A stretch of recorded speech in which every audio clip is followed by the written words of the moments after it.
This is our second video in this series of introduction on ILA, and like we'll mention all through ILA, great teachers and great leaders ask great questions. And the second part of that is you're not the answer key. Let them figure it out, let them flounder. We need to know their misconceptions in order to create new learning. Because when we get to neurology of learning, we'll find out that these neuronal growth is the result of learning. And for neuronal growth to occur, it has to attach to old learning. The neurons can only grow from what's already there. It doesn't create them out of thin air.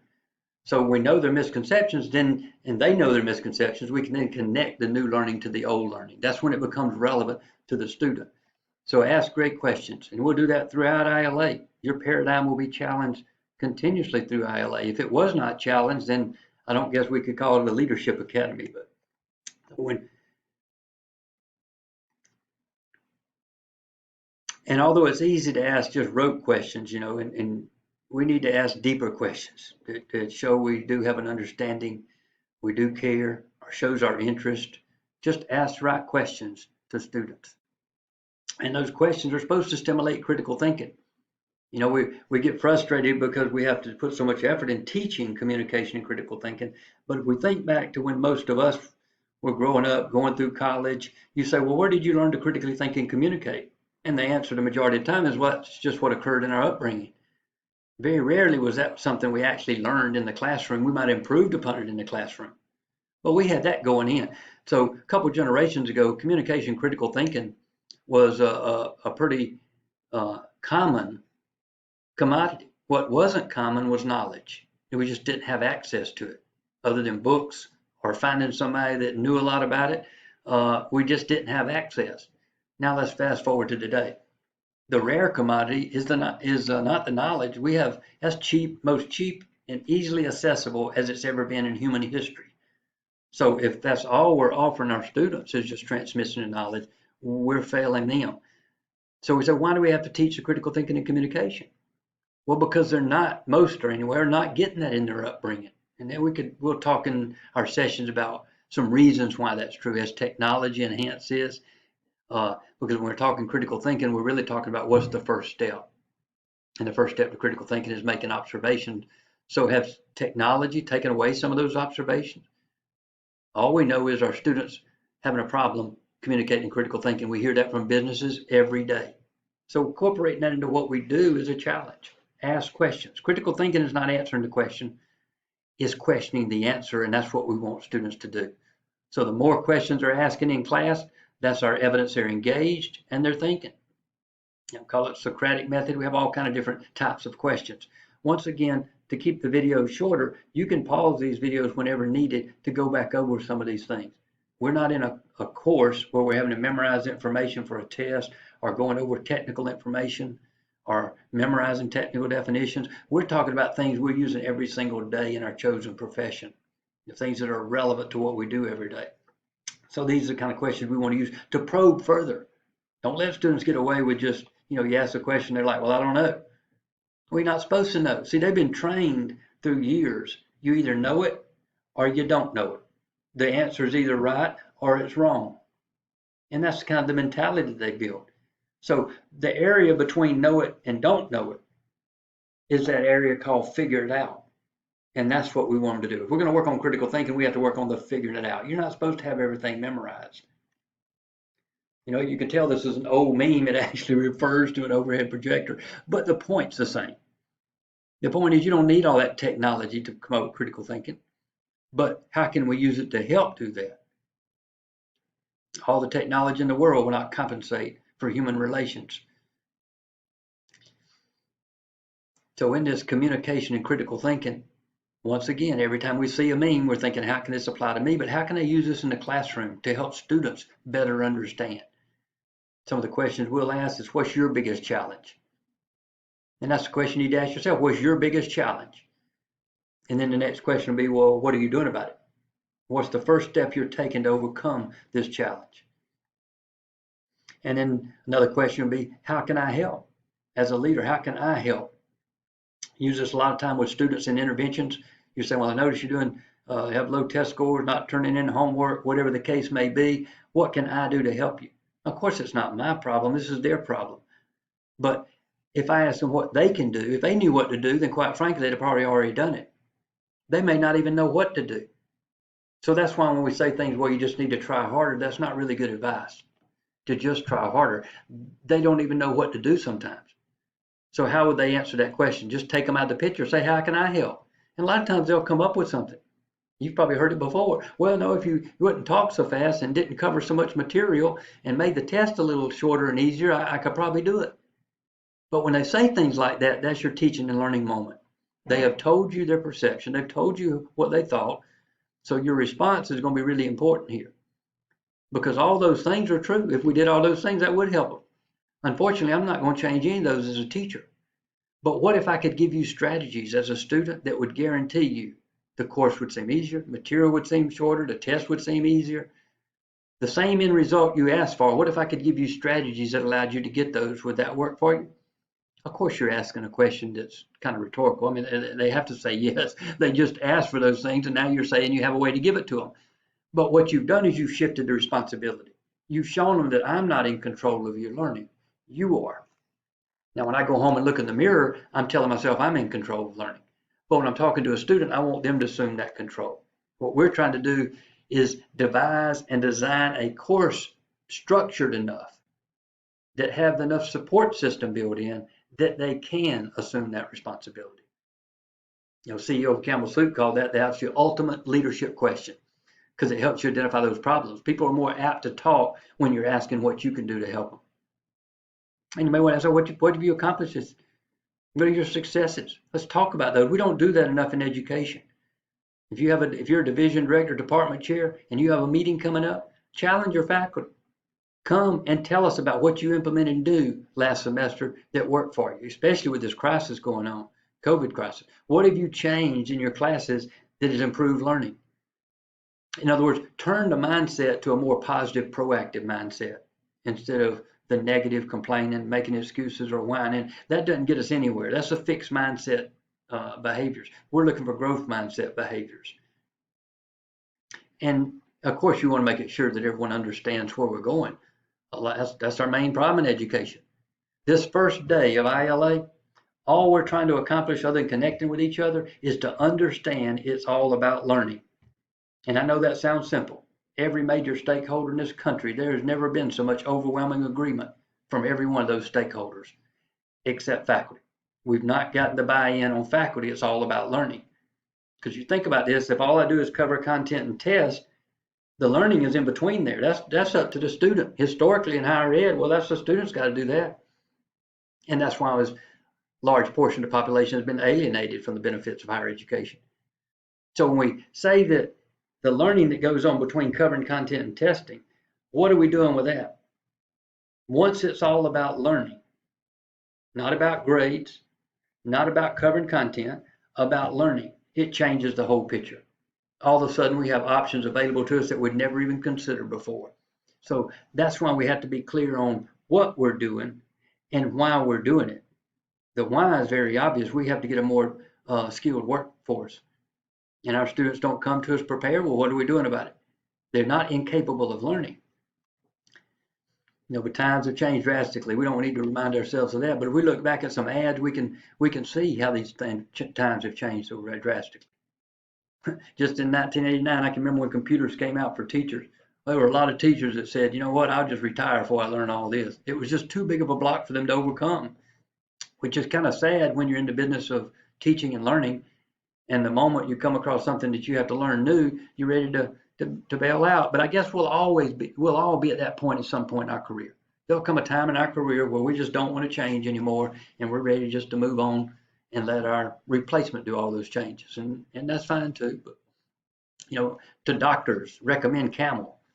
And if you're not happy, it's not because you're not eating enough lard. That's the problem. And if you don't want to lose some weight, well, how about try some sanitized tapeworms? Take care of your problem. I mean, these are remedies that maybe seem very out of date. Times have changed drastically.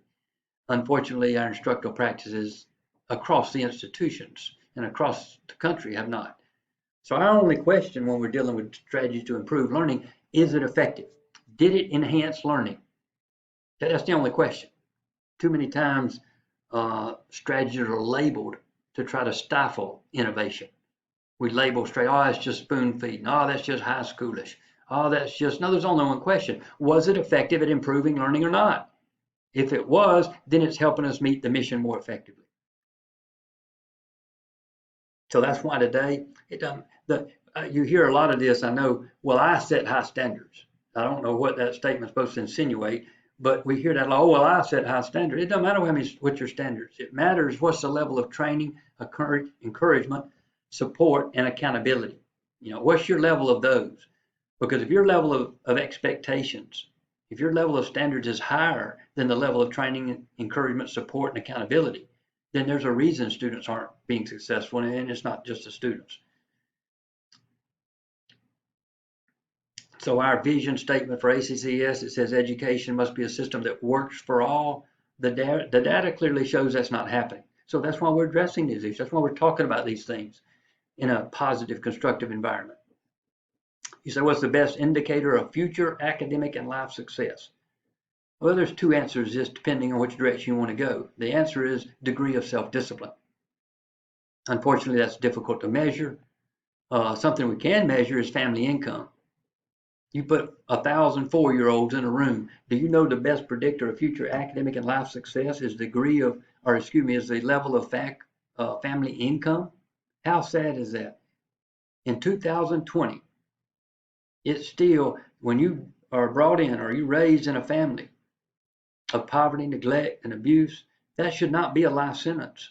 It shouldn't be a life sentence. I didn't choose my parents, my educational system, which elementary school I went to. I had no choice in that as a child. I should not have to suffer a life sentence because of that.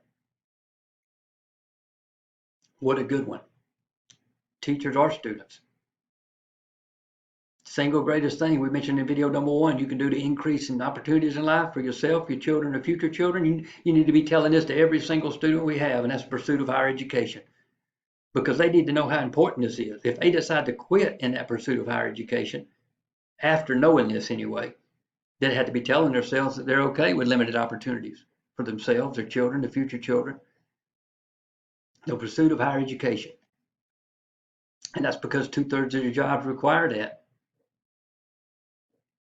Because see, we can only do what we know. If I was a student and I didn't know this, I may be more apt to quit. We can only do what we know. But when we know better, we must do better. Is a term that's used a lot in this family supporting wages. We want to be able to provide jobs that have family supporting wages. Now, of course, when somebody says that, they're referring to the wages. They're referring to the actual pay. We know there's another word in there that affects that variable just as much, and that's family. How many is in your family? If it's just you can get by with a minimum wage job. If there's 2 of you, it's going to require a little more. If there's 10 of you, I don't think there's a program we have that allow you family supporting wages for 10. So a lot of this, we always want to look at one side of the issue, which is income. Well, let's look at the other side. How many is in your family? And what are the ramifications if a student withdraws from a college? And that's pretty common for almost half our students in community college. We're talking national statistics as well as state. What are the ramifications? Well, what if you're being operated on?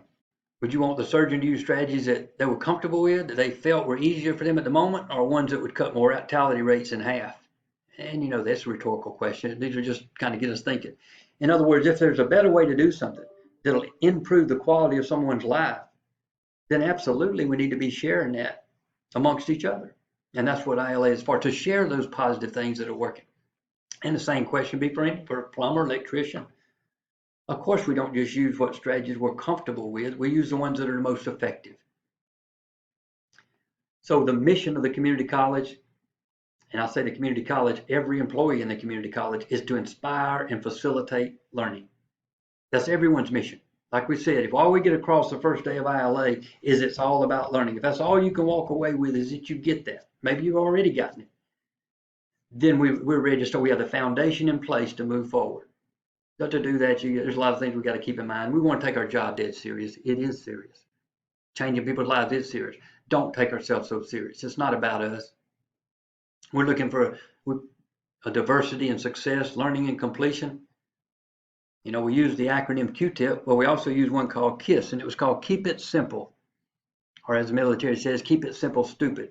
It's just a reminder to keep it simple. In the midst of chaos and frustration, keep it simple. So if we wanted to kiss the statement, if you want a diversity in success, learning, and completion, then it makes sense you need a diversity in instructional strategies. The more diverse your instructional strategies and support strategies, the more diverse group of students that will succeed. So our promise to educate all, and keep in mind we're the only post-secondary institution that promises that. Universities have a minimum ACT, they have requirements to get in. The community college system promises to educate all Americans, and that cannot be done and coexist in a culture of excuses. We have to focus on improvement, not excuses. So that's why the question will always be, what are you doing about it? And if the answer is nothing, well, what is your department doing about it? And if we don't know any of those, the only appropriate question left would be, I need assistance with this. Here's my problem, and I'm not getting it solved. Do you have any suggestions for me? In other words, we have to be personally responsible for our division, our students, our college, and for the morale of those. We've got a saying in leadership, never ever ask permission to lead. You will know when it's time. You'll be sitting in a committee meeting, there'll be complaints, negative, negative, negative. That's just a tap on your shoulder for somebody to turn this negative into a positive, to somehow turn this lack of action into action. It reminds me, we were at a Northeast Alabama swimming hole. We wanted to visit my daughter in Chattanooga, had the 3 grandkids with us, twin girls. I think we were about 12 or 13 at that time. Grandson was about 11. And we stopped at this place called the Hippie Hole. It was a little swimming hole we saw on the map. We Googled it. By the way, wonderful strategy. Don't know what to do? Google it. We have enough information at our fingertips, and sometimes that's hard to get used to, especially for folks like me. It's hard to get used to the fact, just Google it. So we found the swimming hole. We got down there, and there's some teenagers jumping off this 50-foot cliff and into the water. And well, one of the grandkids said, well, I want to go up there and watch them. So I told my wife I'll walk up there with them. It was 2 of them. One of the twin girls stayed with my wife, and I walked on up to the cliffs with them. We watched them jump a few times. I said, all right, let's go back on down to your Mimi. And the grandson said, well, I might want to jump. I said, well, there's not might want to. Either if you want to, do it. If you don't, let's walk on down. Well, he immediately jumped. I couldn't believe it. I didn't know what to say. He had launched off that 50-foot cliff into the water. Well, when he hit the water, of course, he came up. He was so excited, you know how it is when you do something like that. But I was safe. I was safe because I had his sister with me. She's the biggest scaredy cat of all, so I knew I'd be walking her back down. And then she was looking over to the side. And he kept telling her, just jump. Come on, Lex, just jump. It's not that bad. He was trying to encourage her to have that courage she needed, because that's what encouragement means. Putting courage into someone that may not have it at that moment. Well, she said the same thing he said. I said, come on, Lex, we got to go. She said, well, I might want to jump too. I said, well, you can't just think about it. If you want to do it, just do it. Unbelievable. She launched. She jumped off the cliff. Now, when she came up, same thing. She was so excited that she had done something that took so much courage. And then they're looking at me. Of course, I'm wanting to walk back down. And they're saying, well, come on, Papa, aren't you going to jump? You can't think about it. You just have to come on. Well, when somebody uses your own medicine against you, it's terrible, isn't it? So I had to launch. I thought, good gracious, I'll probably hit the water. My old self will probably break into about 10 pieces. But, they were hollering at me, you got to jump. What do you mean? You jump out of an airplane, you won't jump off a little bitty cliff?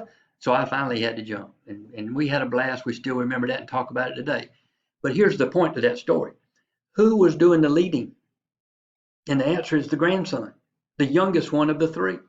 We don't always have to be the one leading. Matter of fact, leaders want others to step up and take the lead. It's the whole purpose of leadership, is to build more leaders, not more followers. We're not dictators. We want to be leaders. He led. He encouraged the granddaughter. And then, quite frankly, she led me, because once she jumped, I had no choice in the matter. Oh, what a good meme for students. Just kind of keep it simple. We have students that have not even been privy to success skills in life. They've been raised in an environment where they weren't taught these skills. So some things, the simplest, can be the most profound. Complain about everything, blame about your problem, blame others, and then the last one, never be grateful. Research shows that the happiest people are those that are the most gracious. They appreciate what they have. And make no mistake about it, in your classroom, in ILA, mindset over skill set. If that was not true, there'd be no such thing as underdogs. We know mindset is more important than skill set. That's why when Vince Lombardi took over the failing Green Bay Packers, first thing he said in a team meeting, you will be fired up with enthusiasm or you'll be fired with enthusiasm. Because he knew that if they came with the right mindset and enthusiasm, they could build the skills they needed to be successful. So if we're working on an exercise, we'd put you each in a group and we'd have a member of that group. You can do the same thing in your classes.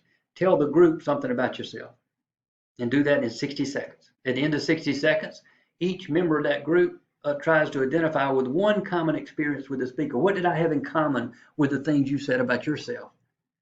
And if I don't have anything common, then I'll be the next one to share my experiences. And then same thing, everyone around the table will say what they have in common with my experiences. Just another connect activity. Now, an important one to remember about your course is ask yourself, what outcomes, what do you want your students to be able to do from your course? What should they obtain from your course? Not a list of things, what's the number one thing? And then the next question, and this is a good one to think about, what do you want your students to remember about your course?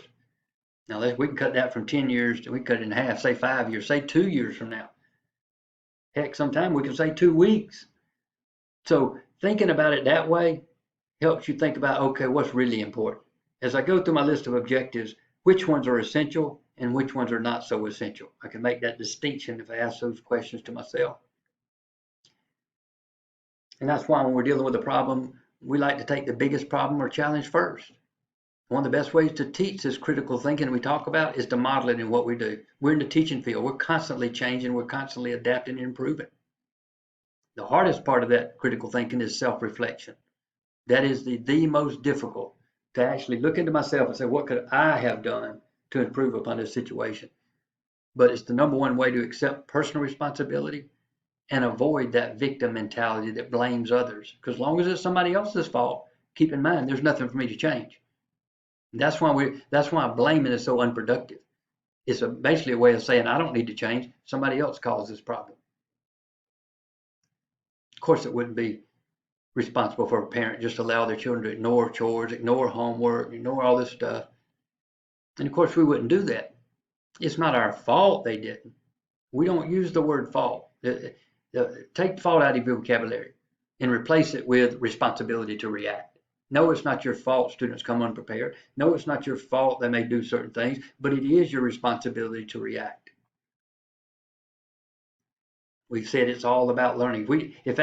And for those that already get it, it may sound too simple for you, but keep in mind, when we say we want faculty buy-in, that's really the only thing we need buy-in for is the fact it's all about learning.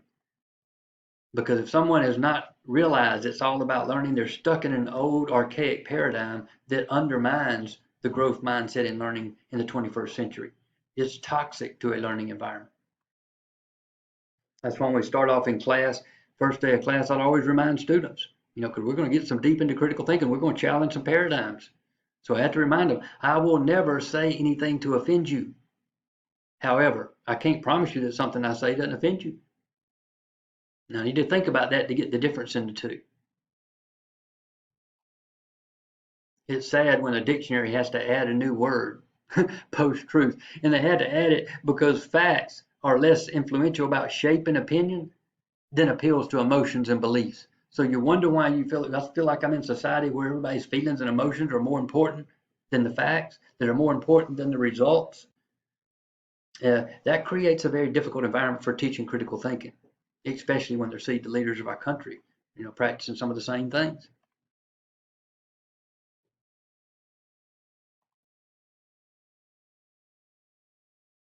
That's why we're in ILA together. Our whole objective is to create an environment conducive to collaboration, inspiration, and innovation. And that environment is a positive, constructive environment. Whining, complaining, making excuses, no tolerance for that. We're focused on proactive action. And that's why. Because all of us know more than any one of us. So just keep that in mind when you're sitting in another committee meeting and you think something's common sense. So therefore you don't say it.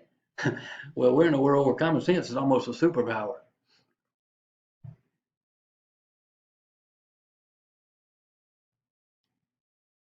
So ILA is not here to make you do anything. It's not here to necessarily teach you anything, but each other is who we're here to learn from. Everyone in this program is a teacher and everyone is a student. Problem with crisis is they tend to make people resort back to isolationism. So we don't seek out the things that could help us most.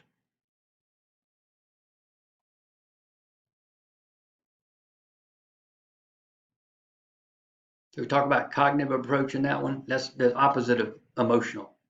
The opposite of an emotional reaction is a logical action. A cognitive approach is more concerned about the results and the feelings of accomplishment. Visiting other colleges, wonderful ways. Every time I go to another college, all I'm doing is looking at everything. I'm looking at walls, I'm looking at what they have, I'm looking at the learning environment. What ideas can we take back to our college to implement? And we want to avoid those misquotes. Very easy to do sometimes. You know, I've heard people say, well, our dean said so and so and so and so, when actually that's not what the dean said at all. But it's a way to get support for someone. If I didn't like something that was coming down from the system office, what if I told somebody, well, you know what, system office just wants us to give grades. They just want to dummy this stuff down and give grades. Well, of course, everybody's going to agree with that. They're going to be like, yeah, that's ridiculous. I can't believe they're doing that. And so all of a sudden you get support. You get support for a message that is not accurate, but it doesn't matter. It helps your feelings because I now have support. So avoid those misquotes or deceit, because that's why we have ILA. One person cannot lead the entire state, the entire institution. It requires leadership throughout the faculty ranks. That's the only way we're going to reach the kind of level of effectiveness we need that closes student achievement gaps and creates an equity and opportunity.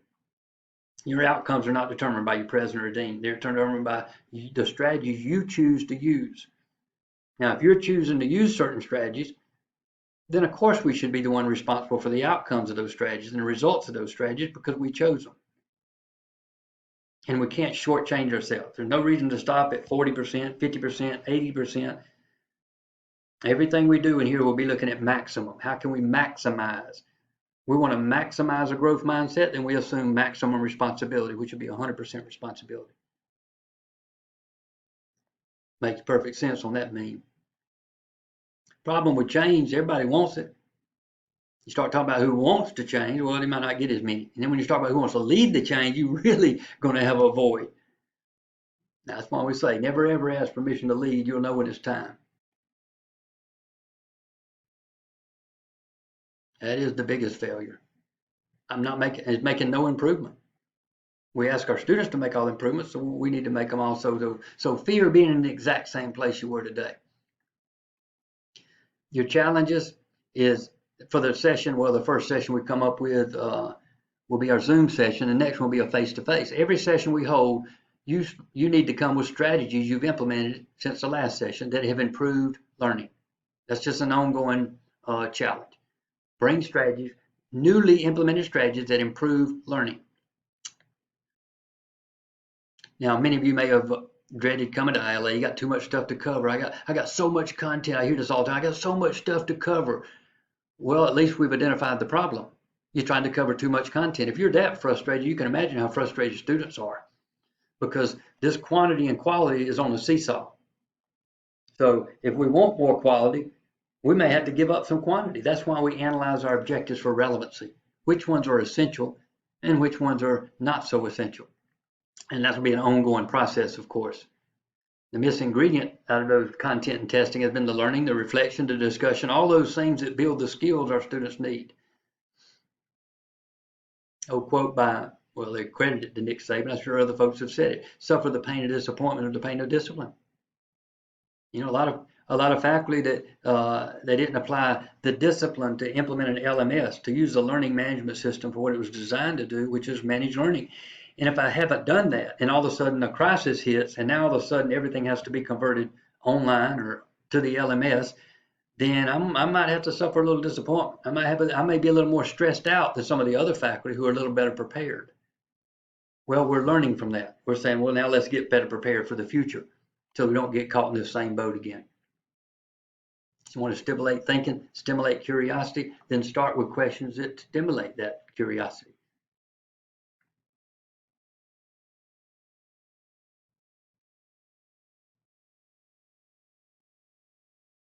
Whoa, what a powerful one on personal responsibility. And that's the end of it for our video number 2.